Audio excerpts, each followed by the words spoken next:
तो भाई क्या होगा 21st सेंचुरी के मॉडर्न साउथ कोरिया में आज भी राजा और महारानियों का राज चल रहा होता और किस देश के सबसे अमीर लड़की जिसके पास सब कुछ है सिवाय इज्जत के एक ऐसे राजकुमार से टकराए जिसके पास चमकता हुआ ताज है पर सांस लेने की आजादी नहीं है। आज हम बात करने वाले 2026 के सबसे highly anticipated drama Disney plus का ब्लॉकबस्टर परफेक्ट क्राउन के पहले और दूसरे एपिसोड का full Hindi dubbed review. Episode 1 की शुरुआत एक ऐसी दुनिया से होती है जो दिखने में हमारे जैसी है पर वहाँ का सिस्टम बिल्कुल अलग है। साउथ कोरिया में आज भी कॉन्स्टिट्यूशनल मोनार्की चलती है, kind of the eternal monarch वाला जो के ड्रामा था ना वैसे ही है, ठीक है। यानी रॉयल फैमिली का पूरा देश पर दबदबा चलता है और इस मॉडर्न दुनिया की सबसे खतरनाक खिलाड़ी हमारी फीमेल लीड सियोंग हुई जो कि आम लड़की नहीं है भाई, वो देश के सबसे बड़े चेबोल यानी एक बिलियनर कॉर्पोरेट फैमिली की बेटी है। एक सीन में हम देखते हैं कि हुई जू बोर्ड रूम में बैठी थी, उसकी आंखों में एक आग है और वो अकेले दम पे अपने राइवल्स को बिजनेस में तबाह करना चाहती है। वो दिन के 18 घंटे काम करती है, करोड़ों के प्रॉफिट लाती है और उसका दिमाग किसी सुपर कंप्यूटर से भी कम नहीं है। लेकिन जब वो रात को अपने आलीशान घर की डाइनिंग टेबल बैठती है तो सब बदल जाता है। उसके पिताजी और उसके सौतेले भाई बहन उसे अपने जूते की नोक पर रखते हैं क्योंकि हुईजू एक कैसे नाजायज बेटी है। उसके लोगों में उनका सो कोल्ड प्योर खून नहीं है। करोड़ों की दौलत होने के बावजूद हाई सोसाइटी में उसको एक कीड़े की तरह ट्रीट किया जाता है। उसका पिता उसके मुंह पर बोलता है कि तेरा काम सिर्फ इस परिवार के लिए पैसे कमाना है और अगले महीने तेरी शादी 60 साल के बुढ़े से करवा दी जाएगी जो कि इन्वेस्टर है, ताकि हमारी कंपनी को फायदा हो सके। ये सुनकर हुई जो अंदर से टूट जाती है पर वो रोती नहीं है, वो अपने आंसू पी जाती है और उसी रात वो अपने कमरे के आईने में देखकर एक कसम खाती है वो एक ऐसे टाइटल, एक ऐसी पावर हासिल करेगी जिससे उसके बाप का पैसा भी नहीं खरीद सके। उसे एक क्राउन चाहिए था भाई। होता है और हम चलते हैं रॉयल पैलेस में।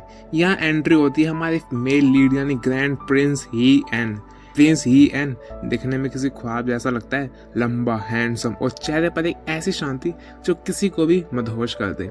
लेकिन ये शांति एक धोखा है। प्रिंस ही एन असल में एक सोने के पिंजरे में कैद है। वो प्रेजेंट किंग का छोटा भाई है। राजा भी बहुत छोटा है और बीमार है, इसलिए पूरी पावर और कंट्रोल क्वीन दुआगर यून ही रैंग यानी वो राजमाता है वहाँ की, उनके हाथों में। और राजमाता को प्रिंस ही एन से नफरत तो है, ठीक है, क्योंकि आम जनता और देश के लोग ही एन से बहुत प्यार करते हैं और राजमाता को लगता है कि ही एन किसी भी दिन बगावत करके उसके भतीजे से ताकत छीन लेगा। इस डर की वजह से राजमाता ने ही एन की जिंदगी नरक बना दी है।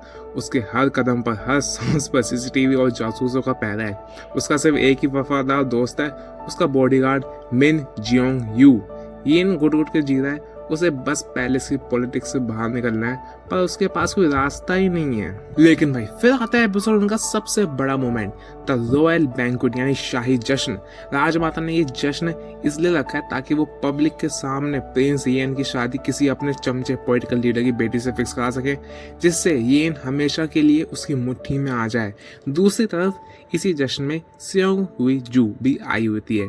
उसने एक ऐसी खूबसूरत ड्रेस पहनी है कि वहाँ मौजूदा हर इंसान की निहायत से उस पर टिकी है। हुई जू की नजर प्रिंस येन पे पड़ती है और वो दूर से उसकी बॉडी लैंग्वेज पढ़ लेती है और एक शातिर बिजनेस वूमैन होने के कारण वो समझ जाती है कि राजकुमार खुश नहीं है, वो अंदर से डेस्परेट है। उसे पता चल जाता है कि यही वो शख्स है जो उसकी किस्मत बदल सकता है।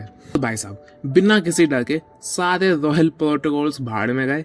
हुई जू सीधा प्रिंस हीएन के पास जाती है। गार्ड उसे रोकने की कोशिश तो करते लेकिन भाई अपने हीएन उन्हें रोक देते हैं।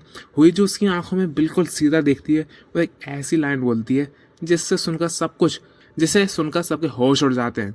मुझसे शादी कर लीजिए योर हाइनेस, आप मुझे एक शाही ताज दीजिए जिससे कोई मुझ पर उंगली ना उठा सके और उसके बदले मैं अपनी दौलत और दिमाग से आपको इस पिंजरे से हमेशा के लिए आजाद कर दूंगी। बूम, एक डायरेक्ट मुंह तोड़ कॉन्ट्रैक्ट मैच प्रपोजल और इस तगड़े क्लिफ हैंगर के साथ एपिसोड 1 खत्म हो जाता है। और भाई बात करते हैं एपिसोड 2 की, तो भाई एपिसोड 2 ठीक उसी सीन से शुरू होता है जहां पहले खत्म हुआ था। पैलेस की सबसे प्राइवेट बालकनी में हुईजू और प्रिंस येन आमने सामने खड़े होते हैं। प्रिंस येन पहले तो हल्का सा मुस्कुरा जाते हैं, उसे लगता है ये कोई मजाक है। वो कहते हैं तुम्हें क्या लगता है रॉयल फैमिली कोई बिजनेस डील है? तुम एक आम लड़की हो, चाहे कितने भी पैसे वाली क्यों ना हो, तुम्हारा दिमाग खराब हो गया है। वो वहां से मुड़कर जाने लगता है। पर हुईजू पीछे हटने वालों में से तो है नहीं। वो अपने पर्स से एक पेन ड्राइव निकालती है और हवा में उछालती है और बोलती है इसमें राजमाता के उन सारे इलीगल बैंक अकाउंट्स की डिटेल है जिनसे वो देश के पैसे को बाहर भेज रही हैं। अगर आपने मेरी बात नहीं मानी तो कल सुबह ये न्यूज चैनल पर होगा और राजमाता सारा इल्जाम आपके सर पर डाल देंगे। भाई अपने प्रिंस हियन वहीं रुक जाते हैं। उसे पहले बार किसी की आंखों में अपने लिए डर नहीं बल्कि एक अलग आग दिखती है। वो समझ जाता है कि ये लड़की पागल नहीं है, ये एक मास्टर चेस प्लेयर है, पर वो तुरंत हाँ नहीं बोलता।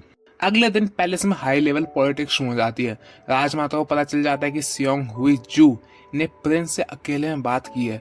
राजमाता पैनिक में आ जाती हैं। वो तुरंत एक इमरजेंसी शाही फरमान निकालती हैं जिसके मुताबिक प्रिंस हियन को कल अपने पद से हटा दिया जाएगा और किसी दूर के आइलैंड पर छोड़ दिया जाएगा। राजमाता का प्लान क्लियर था, प्रिंस को हमेशा के लिए रास्ते से ही हटा दो। अब बॉडीगार्ड अपने मेन जियोंग ह्यू भागकर ये खबर प्रिंस को देते हैं। हियन समझ जाते हैं कि अगर उसने आज कोई बड़ा कदम नहीं उठाया तो उसकी और उसके छोटे भतीजे दोनों की जान चली जाएगी। उसे एक ऐसी ढाल की जरूरत है जो कि पैलेस की पॉलिटिक्स से बाहर की हो, जिसके पास इतना पैसा हो कि राजमाता उसे खरीद ना सकें। और ऐसे पूरे देश में सिर्फ एक ही लड़की है, सियोंग हुई जू। दूसरी तरफ हुई जू की लाइफ में भी तूफान आया हुआ है। उसके पिताजी ने उसकी शादी उस 60 साल के आदमी से ऑफिशियली फिक्स कर दी है और मीडिया को बुलाया अनाउंस करने के लिए। हुई जू को घर में बंद भी कर दिया, लेकिन वही हुई जू अपनी मेड की मदद से बालकनी से कूदकर भाग निकलती है। बारिश बहुत तेज हो रही होती है। वो सड़क पर अकेली भाग रही होती है। उसे लगता है कि शायद उसका प्लान फेल हो जाएगा। तभी उसके सामने एक काले रंग की चमचमाती हुई कार आकर रुकती है। गाड़ी का दरवाजा खुलता है और एक लंबा साया छाता लेकर बाहर आ जाता है। ये प्रिंस हियन था।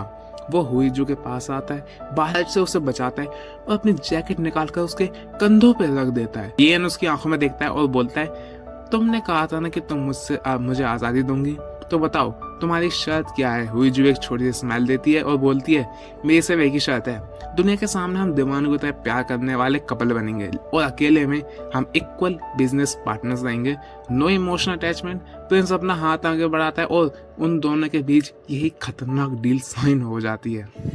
अब भाई एपिसोड के क्लाइमेक्स में एकदम गूज बम्प्स देने वाले हैं। राजमाता ने मीडिया और सारे मंत्रियों को बुलाया है ताकि वो प्रिंस को देश निकाला देने का ऑर्डर पड़ सके। सारी मीडिया वहाँ खड़ी होती है।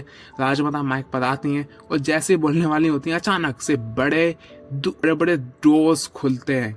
प्रिंस हियन रॉयल यूनिफॉर्म में एंटर करते हैं, पर वो अकेले नहीं है। उसने सियोंग हुई जू का हाथ पकड़ा हुआ है। पूरे हॉल में सन्नाटा छा जाता है। कैमरास के फ्लैश चमकने लगते हैं। राजमाता की आंखों में गुस्सा हो जाता है, भाई आंखें लाल हो जाती हैं उनकी। हियन माइक के पास आता है और पूरे देश के सामने लाइव टीवी पर अनाउंस करता है देशवासियों, आज मैं आप सबको इस लड़की से मिलवाता हूँ जिससे मैं बेइंतहा मोहब्बत करता हूँ। ये सियोंग हुई जू है और ये मेरी होने वाली पत्नी और इस देश की नई ग्रैंड प्रिंसेस होने वाली है। और भाई लोग इसी माइंड ब्लोइंग डिक्लेरेशन और सबके शौक होते हुए चेहरों के साथ एपिसोड 2 का एंड हो जाता है। क्या राजमाता इस बेइज्जती का बदला लेंगी? क्या हुईजू और ये फेक लव का नाटक लंबा खींच पाएंगे, या इन दोनों के बीच में सच में एक दूसरे से प्यार हो फीलिंग आ जाएगी? ये सब हमें आगे कहानी पता लगेगा, जो कि इसके एपिसोड जैसे इसके एपिसोड 3 और 4 आएंगे उसका भी मैं रिव्यू आपके सामने डाल दूंगा और हिंदी फुल एक्सप्लेनेशन आपको बता दूंगा। इस एपिसोड को इसको आप देख कहाँ सकते हो? तो भाई डिज्नी प्लस पे आप देख सकते हो। अभी हिंदी में अवेलेबल नहीं हुआ है, लेकिन हाँ डिज्नी प्लस हॉटस्टार नहीं, डिज्नी प्लस ओनली। तो बाकी तो मैं हुई आपके साथ, मिलता हूँ आपसे नेक्स्ट वीडियो में। तब तक के लिए आई लव यू गाइज।